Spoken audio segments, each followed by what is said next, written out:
Todo empezó con un vaso de vino derramado. En casa de mis suegros, un domingo, durante una comida que pretendía ser tranquila, de esas que haces por compromiso y por no discutir con tu mujer. Laura estaba sentada a mi lado, riendo con su primo Rubén como si fueran adolescentes otra vez. Él gesticulaba mucho, ella lo miraba embobada. Y yo, sinceramente, ya estaba un poco hasta los cojones de fingir que no pasaba nada. La copa la tiré sin querer, claro. Estaba intentando pasarle el pan a mi hija y, al girarme, el codo rozó el tallo de la copa. El vino manchó el mantel blanco y salpicó a Laura. Todo el mundo se giró. Y ella, en vez de reírse o hacer un gesto normal, se levantó como si le hubiera lanzado ácido en la cara. ¿Pero qué haces, Javi? Me gritó, delante de toda su familia. Es que no puedes estar una comida sin cagarla. Me quedé en silencio, con el pan aún en la mano. Nadie dijo nada. Ni su madre, ni su padre, ni su primo, ni nuestros hijos. Solo se escuchaba el zumbido del aire acondicionado y el tic-tac ridículo del reloj de cocina. Fue ahí cuando lo supe. No tenía pruebas, pero lo supe. Llevaba semanas sintiendo que algo no iba bien, pero ese domingo lo entendí todo. No fue el grito. Fue la mirada. Esa forma de mirarme como si le diera asco. Como si ya no fuera su marido, sino un intruso en su vida. Me limpié las manos, sonreí como un imbécil, y dije algo estúpido para quitarle tensión al momento.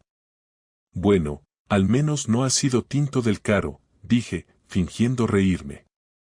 Nadie respondió. Después de comer, mientras Laura ayudaba en la cocina, Rubén se ofreció a ayudarme con los platos. Me siguió al coche para dejar una caja de vinos que nos habían regalado, y ahí me lanzó un comentario que me dejó pensando toda la semana. Tienes suerte, tío. Laura es mucha mujer. No sé cómo lo haces. ¿Lo de qué? Aguantarla, joder. Esa mujer no para quieta nunca. Me lo dijo sonriendo, como si fuera una broma. Pero la forma en que lo dijo, con ese tono entre cómplice y sarcástico, me dejó frío. Al llegar a casa, los niños subieron a su habitación. Laura no dijo nada. Se metió en la ducha sin despedirse y cerró la puerta con llave. Escuché el agua caer, pero no me moví del pasillo. No porque estuviera espiando, sino porque algo en mí me decía que esa mujer, la misma que conocí en la facultad, la que fue mi compañera de todo durante más de una década, ya no estaba ahí. Lo que había en el baño era una versión nueva de ella. Una que no me incluía. Los siguientes días fueron un ejercicio de observación silenciosa.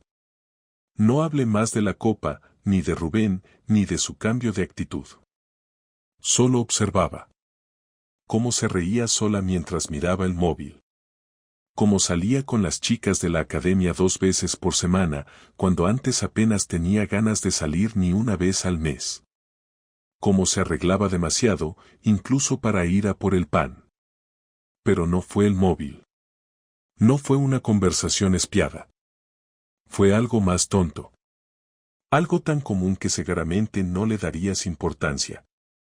Fue una entrada doble al teatro. La encontré el viernes por la noche, en su bolso.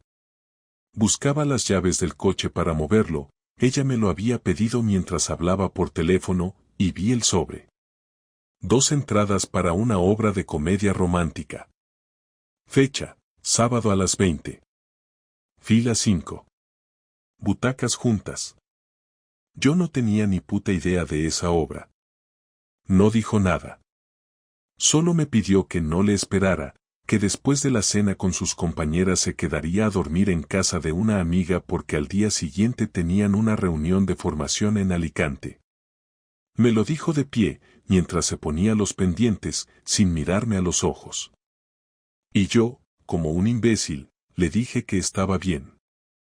Pero ese sábado, mientras jugaba a la consola con Mario y Claudia, mi cabeza estaba en otro sitio.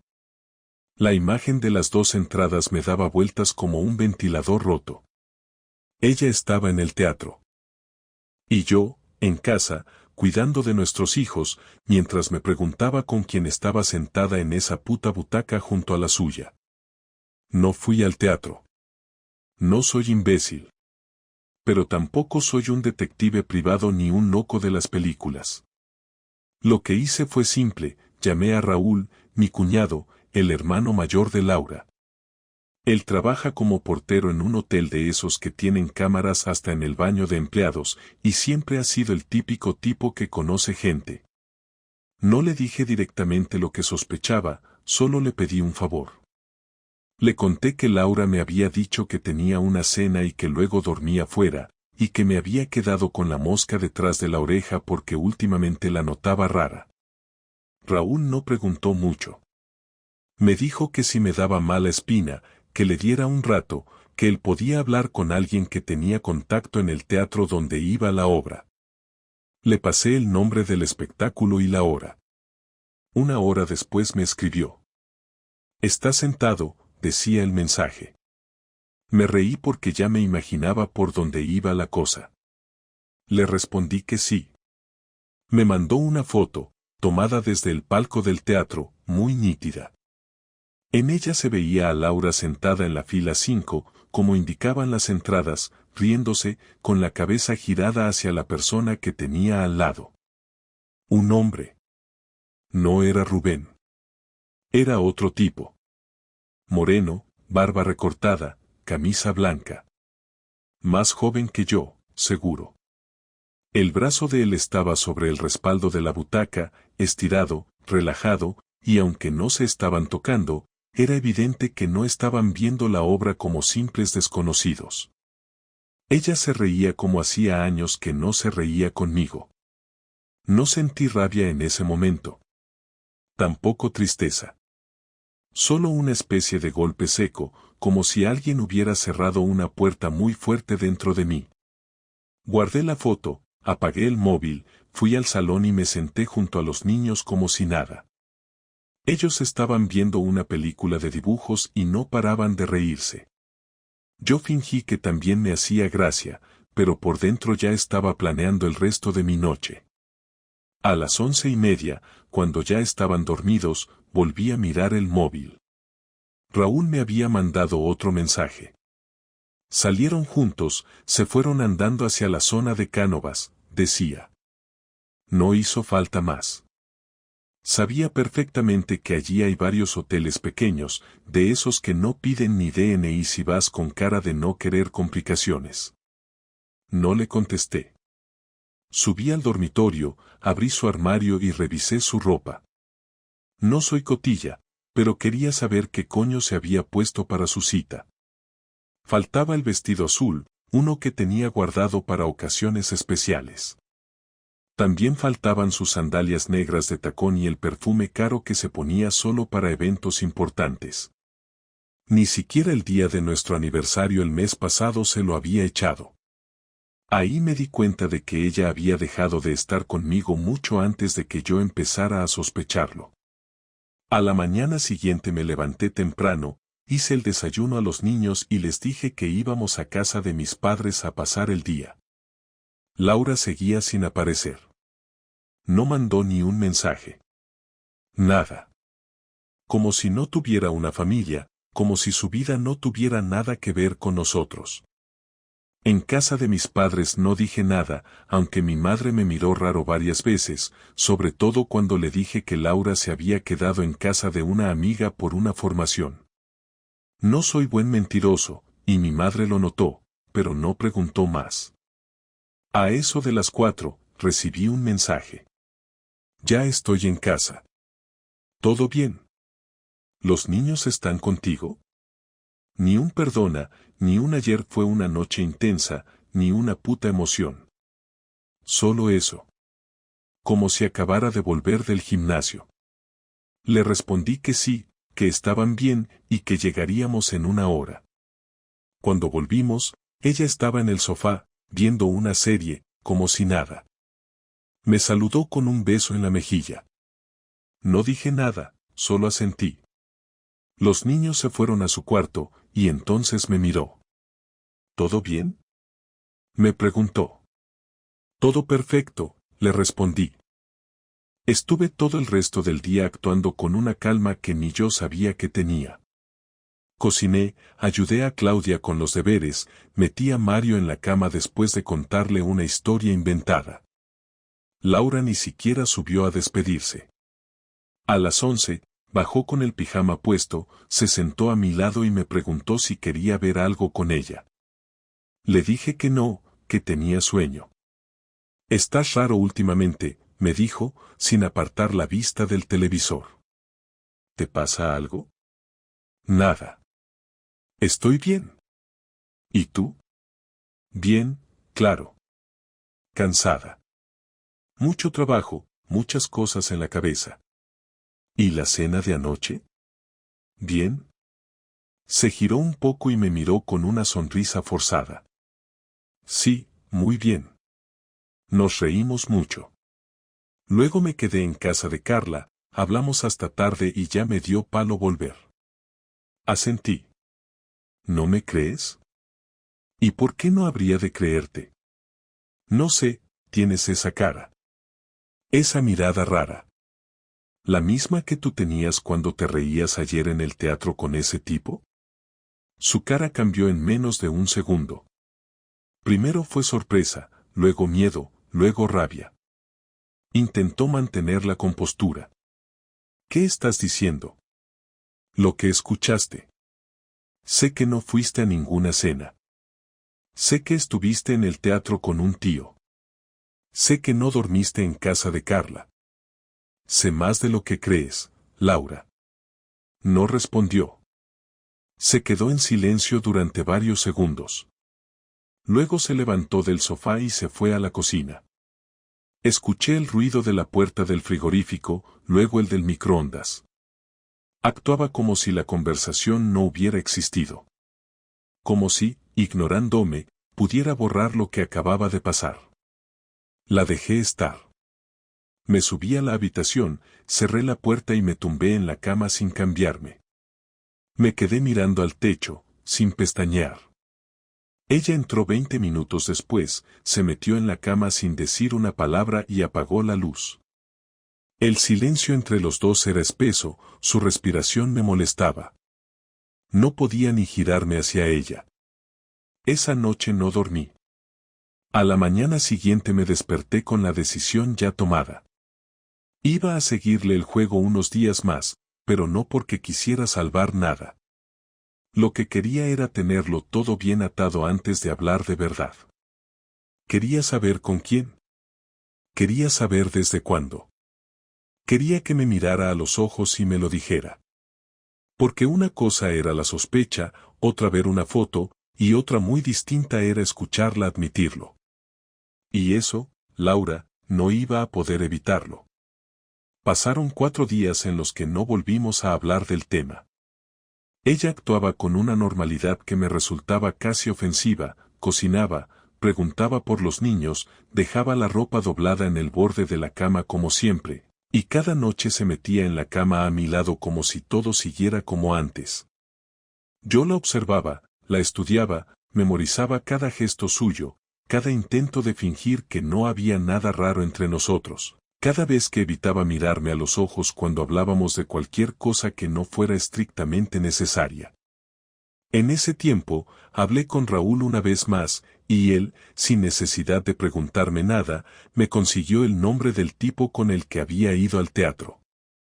Se llamaba Iván, tenía 34 años, trabajaba en una empresa de publicidad a 2 calles de la academia donde Laura daba clases, estaba soltero, sin hijos, y, según la información que me llegó, ya había tenido alguna historia con otra mujer casada de su trabajo anterior. Con esa información me bastaba. No quería saber nada más de él, no me interesaba su vida, solo me importaba lo que representaba, la prueba de que Laura había cruzado una línea sin retorno. Esperé al sábado. Los niños iban a pasar la noche en casa de mis suegros porque tenían planeado un plan de peli y pizza con sus primos, y eso me daba la oportunidad de hablar con Laura sin tener que bajar la voz. Se lo propuse como si nada, que los niños querían quedarse allí y que así nosotros podíamos cenar tranquilos, y ella aceptó sin sospechar nada, incluso se mostró extrañamente animada, como si el hecho de estar a solas conmigo otra vez fuera una especie de alivio. Preparó pasta, abrió una botella de vino y puso música suave en el salón. Se sentó frente a mí en la mesa como en los viejos tiempos, pero todo lo que veía en ella me parecía falso. Comimos en silencio, con alguna frase suelta sobre el colegio de Claudia, sobre una reforma que estaban haciendo en la academia, cosas sin importancia, y cuando terminamos, me serví otro vaso de vino y le pedí que se sentara en el sofá, que teníamos que hablar. Ella frunció el ceño, dejó los platos sobre la encimera y se sentó en el borde del sofá, con la espalda recta y las manos entrelazadas sobre las rodillas. Yo me senté en el sillón frente a ella, y tardé unos segundos en hablar porque no quería empezar a gritar. Tenía que mantener la calma, no por ella, sino por mí. ¿Desde cuándo estás con ese tipo? Pregunté sin rodeos. Laura tardó en reaccionar. Me miró como si no entendiera la pregunta, como si no supiera de qué le estaba hablando. ¿Qué tipo? No me tomes por idiota, Laura. Iván. El del teatro. El que te follas mientras yo me quedo en casa con los niños. Ese. La expresión de su cara cambió de golpe. Primero fue desconcierto, luego miedo, y después una especie de mezcla entre rabia y vergüenza. No sabes de qué estás hablando. Sé más de lo que crees. Sé que mentiste. Sé que no fuiste a ninguna cena. Sé que dormiste con él en el hotel de la calle Conde Salvatierra. Sé que no es la primera vez. Lo sé todo. Ella bajó la mirada, respiró hondo, y luego me soltó algo que no esperaba. No es lo que piensas. ¿Qué parte no es lo que pienso? ¿La parte en la que me mientes? ¿La parte en la que te ríes con otro como no te ríes conmigo desde hace años? ¿O la parte en la que te vas a la cama con un tío mientras a mí me dices que estás agotada? No es una relación. Fue una tontería. Algo que no significa nada. Fue una escapada. Una estupidez. Ni siquiera me gustó tanto. Solo me sentía vacía, ¿vale? ¿Y yo qué soy? ¿Un mueble? ¿Un acompañante de fondo? ¿El cuidador de tus hijos mientras tú recuperas emociones con otro? No lo hice por eso. No quería hacerte daño. Simplemente, no me sentía bien. Contigo, conmigo, con todo. Y él apareció y fue fácil. Me sentí deseada, sentí que alguien me miraba como hacía años que no me miraban. ¿Y te parece eso una justificación? ¿Qué se supone que tengo que hacer yo ahora? ¿Felicitarte por haber descubierto que todavía puedes gustarle a un treintañero salido? No es eso. ¿Entonces qué es? Laura no respondió. Se quedó mirándome con los ojos llenos de lágrimas, pero sin llorar. Supe en ese momento que no estaba arrepentida. Estaba pillada, pero no arrepentida. No me pedía perdón, no intentaba salvar nada. Solo quería que no la odiara. Y eso era peor. ¿Lo vas a volver a ver? Pregunté, sabiendo la respuesta. No lo sé. ¿Cómo que no lo sabes? Porque no sé qué quiero. No sé si quiero seguir contigo, ni si quiero seguir con él. Estoy confundida. No estás confundida, estás cómoda. Conmigo tienes estabilidad, casa, hijos, rutina. Con él tienes novedad, emoción, frescura. Y estás jugando a tenerlo todo, pero eso se acabó. No estoy jugando. Claro que sí. Y se te acabó el juego. Vas a decidir ahora mismo qué vas a hacer. No te voy a rogar. No voy a estar aquí mientras tú te acuestas con otros y luego me haces la cena como si nada. No soy un imbécil. Tienes hasta mañana para decidir si te vas o si te quedas. Pero si te quedas, las reglas cambian. Y si te vas sin nada. ¿Lo entiendes, no? ¿Me estás echando? Te estoy diciendo que asumas las consecuencias de tus actos. Algo que no se te da muy bien. Laura se levantó, cogió su copa de vino y se fue al dormitorio. No dijo nada más. Yo me quedé en el salón, con el corazón latiendo como si me acabaran de dar una paliza. No me sentía mejor. No me sentía aliviado. No sentía nada. Solo quería que se acabara esa sensación de estar en una casa que ya no era mi hogar. Una casa que olía a mentira, a engaño, a falta de respeto. Al día siguiente no habló. Hizo el desayuno, se duchó, recogió la ropa sucia y se fue a trabajar como si no hubiéramos tenido esa conversación. Yo me fui con los niños a pasar el día fuera. No respondí a sus mensajes. No le pregunté nada. Y por la noche, cuando volví, encontré la cama vacía. Laura no volvió a dormir en casa esa noche. Y yo, por primera vez en años, dormí como un tronco. No se llevó nada de ropa, ni el cepillo de dientes, ni su bolso favorito, ni siquiera el portátil con el que trabajaba desde casa. Solo desapareció durante 2 días completos, y aunque al principio pensé que lo había hecho por rabia, por orgullo o por castigo, con el paso de las horas entendí que lo había hecho por cobardía, porque no sabía cómo enfrentarse a mí después de que su mentira quedara al descubierto y su teatro se viniera abajo. Durante esos 2 días no la llamé, no pregunté por ella, no envié ni un mensaje. Aproveché el silencio para reorganizar mi cabeza, revisar mis cuentas bancarias, cambiar las contraseñas de todo lo que teníamos compartido y revisar hasta el último detalle de nuestros contratos de hipoteca, seguros y vehículo. También hablé con mi abogado. Le dije exactamente lo que había pasado, sin adornos ni exageraciones, y él, que ya había visto cientos de casos como el mío, no se sorprendió. Me explicó lo que podía hacer, lo que no tenía sentido intentar y lo que convenía preparar si quería tomar el control de la situación sin que ella me arrastrara con su indecisión. Le pedí tiempo. No quería precipitarme. Quería algo más que un simple divorcio. Quería que Laura entendiera que no se podía destruir una familia sin consecuencias. No por venganza emocional, sino por justicia. Ella había jugado conmigo y con nuestros hijos mientras fingía que solo estaba estresada por el trabajo. Había usado mi confianza como escudo mientras se divertía a escondidas. Y yo, que me había tragado cada excusa durante meses, no iba a quedarme de brazos cruzados como si no tuviera derecho a responder. El tercer día regresó. Eran las 9 de la noche y yo estaba acostando a los niños cuando escuché la puerta. No hizo ruido al entrar, ni llamó desde el pasillo. Solo escuché el ruido de sus llaves en la mesa del recibidor y luego la puerta del dormitorio cerrándose con suavidad. Cuando terminé con los niños, bajé a la cocina y vi una nota sobre la mesa. Era breve. Decía que necesitaba tiempo, que no sabía cómo hablar de todo esto, que agradecía que hubiera cuidado de los niños, que no quería discutir. La leí una vez, la dejé donde estaba y subí a dormir. A la mañana siguiente, cuando bajé, ya se había ido.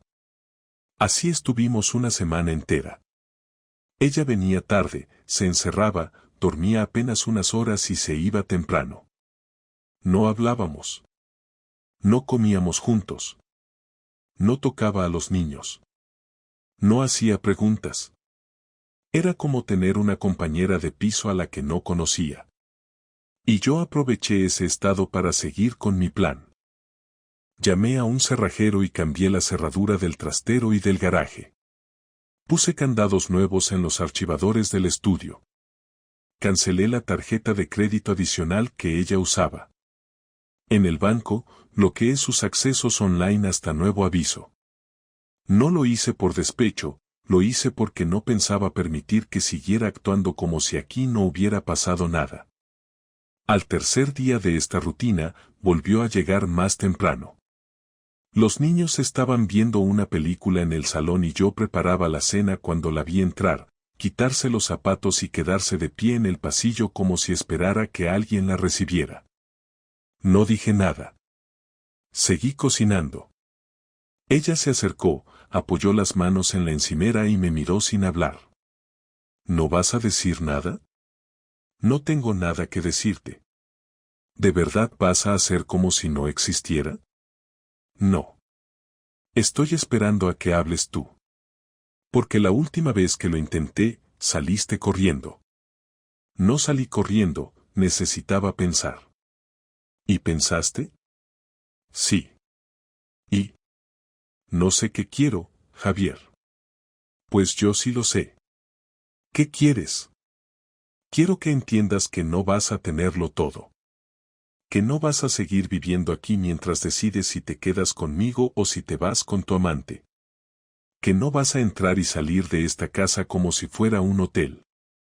Que no vas a seguir usando mi tiempo, mi estabilidad y mi esfuerzo como una red de seguridad mientras te lo follas por ahí. Ella agachó la cabeza. No dijo nada durante un rato. Luego se sentó en una de las sillas de la cocina y se tapó la cara con las manos. Lo nuestro estaba muerto, dijo finalmente. Lo nuestro estaba jodido, como todas las parejas después de 11 años, 2 hijos y miles de madrugadas sin dormir. Pero tú no lo hablaste. Tú lo enterraste sola. Tú decidiste follarte a otro sin darme la oportunidad de arreglar nada. Me sentía sola, vacía, invisible. Y en vez de decírmelo, preferiste mentirme en la cara durante semanas. Mira, no estoy aquí para analizar tus emociones. Lo único que quiero es que te vayas. ¿Que me vaya? Sí. Te vas a casa de tu madre, de una amiga, o donde te dé la gana, pero te vas. Y no vuelves a ver a los niños hasta que esto esté claro. Lo hablaré con el abogado. Te pasaré un régimen de visitas provisional. No pienso seguir compartiendo techo contigo. ¿Estás echándome de mi casa? Estoy diciéndote que aquí ya no tienes nada. Ni respeto, ni familia, ni futuro. Ella se levantó de golpe. Se le notaba la rabia en los ojos, pero también algo de miedo. Sabía que no estaba fingiendo. Sabía que no estaba jugando esta vez. Me miró como si le hubiera soltado una bomba, como si no esperara que yo pudiera hablarle así. Luego subió corriendo, recogió algo de ropa, bajó con una mochila y salió sin decir una palabra más. Esa misma noche llamé a Raúl. Le dije que necesitaba que me ayudara con una cosa más. Le pedí que le hiciera llegar una carpeta con toda la información que tenía, las fotos, las fechas, los mensajes, las capturas, incluso la dirección del hotel. Le dije que no quería que se la mandara a sus padres todavía, pero que la tuviera él por si acaso. Al día siguiente, llevé a los niños al colegio, pedí el día libre y fui al despacho del abogado. Firmé la solicitud de divorcio con una cláusula clara, custodia completa para mí, vivienda para mí y visitas supervisadas para ella. Tenía el respaldo económico, las pruebas de infidelidad y los niños estaban perfectamente cuidados. No iba a perder. El viernes, justo antes de recoger a los niños, pasé por la academia. No entré. Me quedé fuera, esperando a que saliera. Cuando la vi, le entregué el sobre. No dijo nada. Lo abrió ahí mismo. Al ver los papeles, me miró con los ojos rojos, sin una palabra. Esto no es una advertencia, le dije. Esto es el principio del final. No esperé respuesta. Me di la vuelta y me fui. Y por primera vez en mucho tiempo, me sentí bien.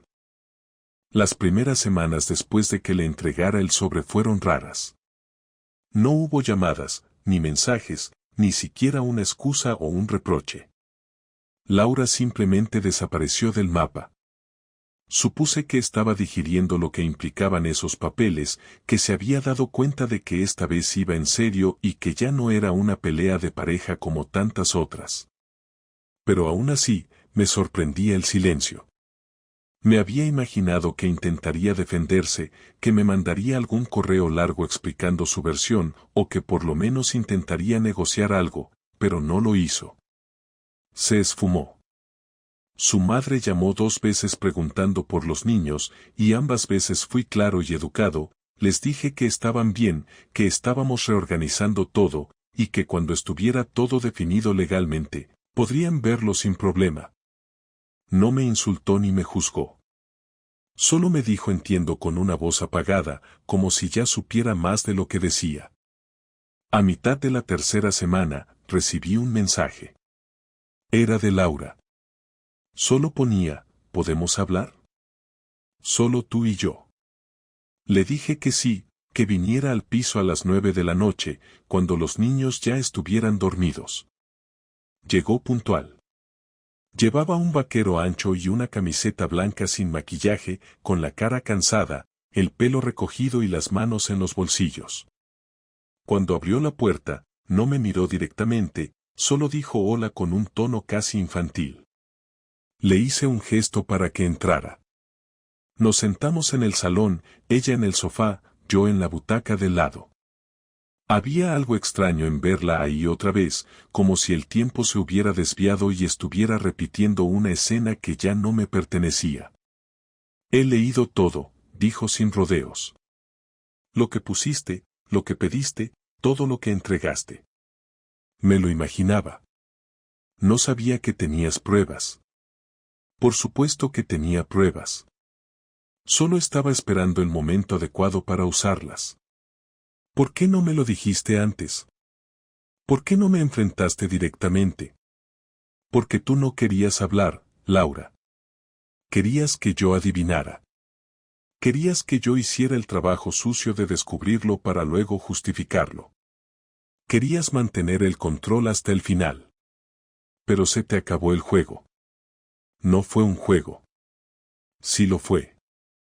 Mentiste, escondiste cosas, manipulaste situaciones, todo para poder hacer lo que querías sin perder nada. Pero ahora lo has perdido todo. No quiero perder a mis hijos. Pues entonces tendrás que aceptar las condiciones. Porque no te voy a dejar volver aquí como si nada. No voy a permitir que duerman bajo el mismo techo que alguien que les mintió a la cara. Te lo dije. Yo no soy un mueble. Y ellos tampoco. No sé cómo he llegado a esto. Sí lo sabes. Solo que no quieres admitirlo. Esto no empezó cuando lo conociste a él. Esto empezó cuando decidiste dejar de hablar conmigo, cuando preferiste desahogarte con otro en vez de sentarte conmigo en esta misma mesa. No me sentía escuchada. ¿Y tú me escuchabas a mí? ¿Escuchaste alguna vez cómo era llegar reventado del trabajo y tener que hacer la cena porque tú no querías moverte del sofá? ¿Escuchaste cuando te dije que me sentía solo en esta casa, que ya no hablábamos, que parecíamos compañeros de piso? ¿Escuchaste cuando te pedí que hiciéramos algo juntos, que saliéramos, que buscáramos una forma de reconectar? ¿Escuchaste alguna de esas veces? No. Solo escuchabas lo que te convenía. Laura se quedó en silencio. Respiraba lento, con la mirada clavada en la alfombra.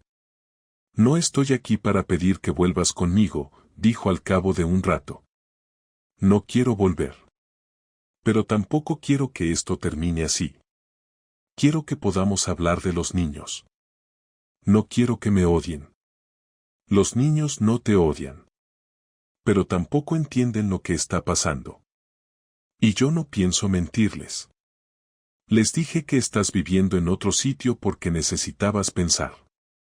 Pero si me preguntan directamente, les voy a decir la verdad. Sin dramatismo.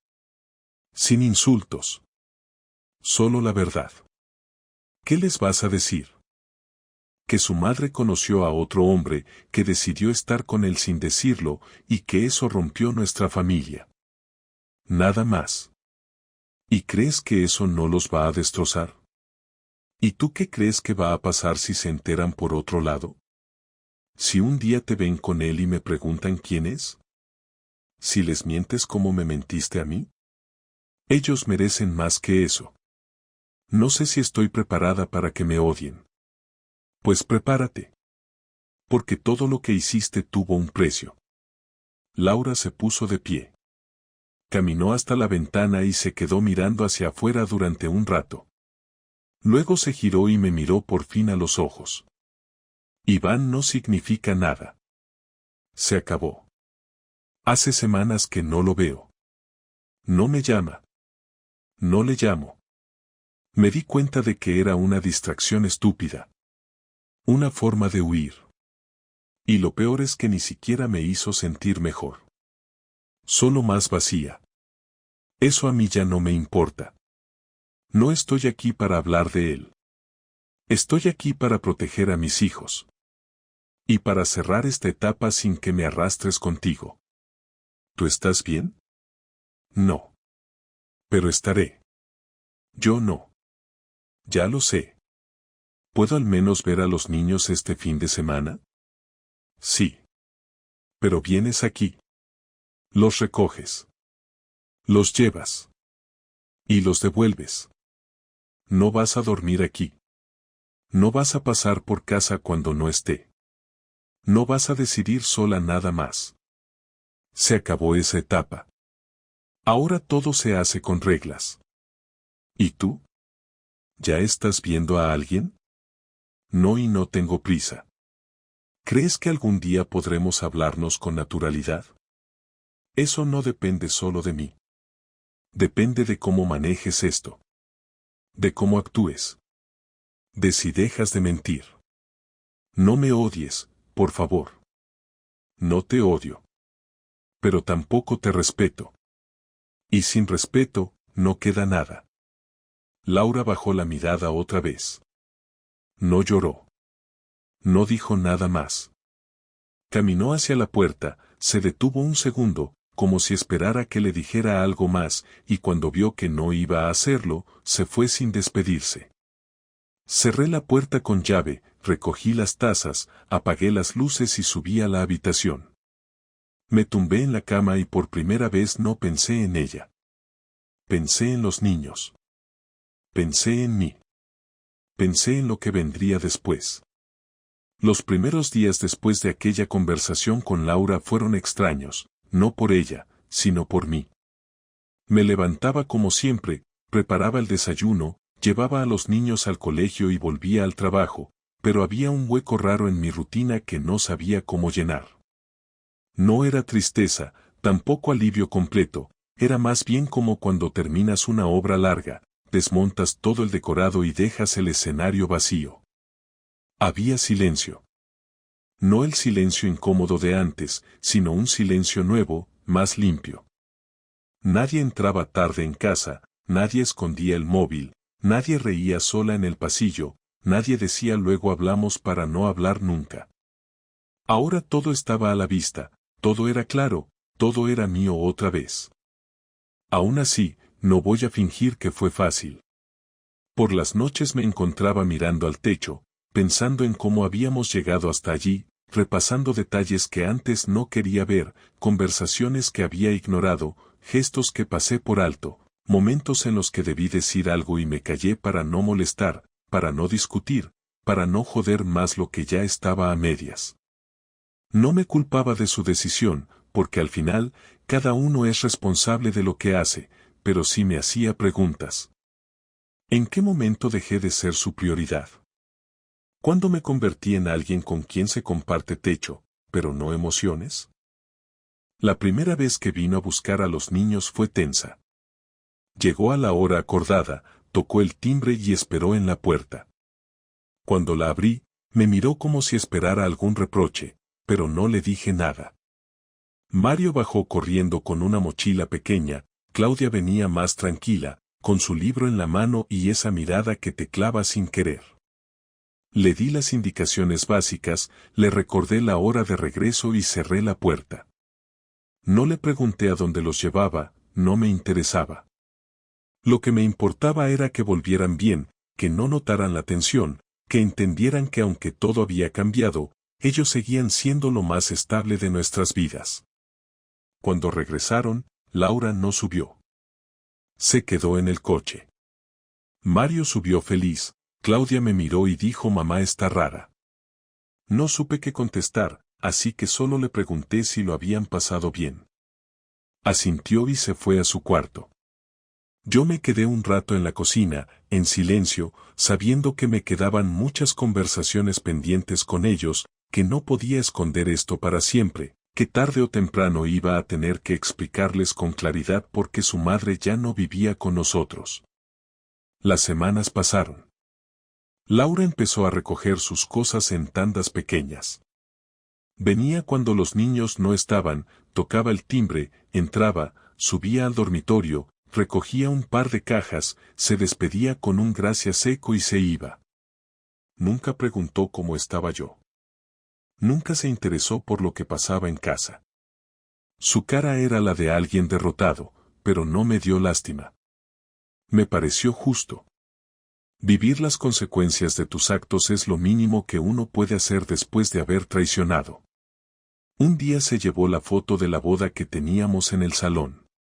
No me importó. Lo que me dolió fue ver el hueco vacío en la pared, no por la imagen, sino porque era otra prueba física de que ya no había vuelta atrás. Decidí no colgar nada en ese sitio.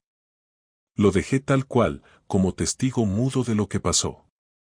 Una noche me llamó Raúl. Me preguntó si necesitaba algo, si quería quedar a tomar algo. Acepté. Hacía semanas que no hablaba con nadie fuera del entorno laboral o familiar. Quedamos en un bar de barrio, pedimos cervezas y empezamos a hablar de fútbol, de trabajo, de tonterías. En un momento me miró serio y me dijo: no me lo esperaba de Laura. Le dije que yo tampoco. Me preguntó si la odiaba. Le respondí lo mismo que a ella: no la odio, pero tampoco la respeto. Me dijo que lo entendía. Luego brindamos, como hacen los que saben que ya no hay nada más que decir y solo queda seguir. Volví a casa un poco más tranquilo. Dormí mejor esa noche. La primera vez que me reí de verdad fue viendo una película tonta con los niños un sábado por la noche. Claudia se había dormido en el sofá, Mario hacía ruidos con la boca imitando explosiones, y en un momento solté una carcajada sin darme cuenta. Me escuché reír y fue raro. No me había reído así en meses. Me miré en el reflejo de la tele apagada y vi una versión distinta de mí. Más cansado, sí, con ojeras, pero también más tranquilo, más dueño de mis decisiones. Ese día supe que estaba saliendo del túnel. No corriendo, ni huyendo, ni fingiendo. Saliendo paso a paso. Sin culpa. No volví a hablar con Iván. No me interesaba su historia, ni si seguía viendo a Laura, ni si sabía lo que había provocado. Para mí era un nombre más. Un detalle. Un catalizador de algo que ya estaba podrido. Lo importante era lo que venía ahora. Seguí yendo al abogado. Firmamos todos los papeles. Custodia completa para mí, régimen de visitas claro para ella, separación de bienes acordada sin juicio. Fue más fácil de lo que pensé. Ella no puso problemas. Creo que entendió que ya no tenía poder sobre nada. No peleó. No pidió explicaciones. Solo firmó. Al salir de la notaría, nos dimos la mano. Nada más. Sin abrazos, sin frases huecas, sin recuerdos compartidos. Solo dos personas cerrando un capítulo. A día de hoy, sigo en el mismo piso. No lo he redecorado. He cambiado un par de muebles, sí, he pintado una habitación, he arreglado una lámpara que llevaba meses rota, pero en esencia, todo sigue igual.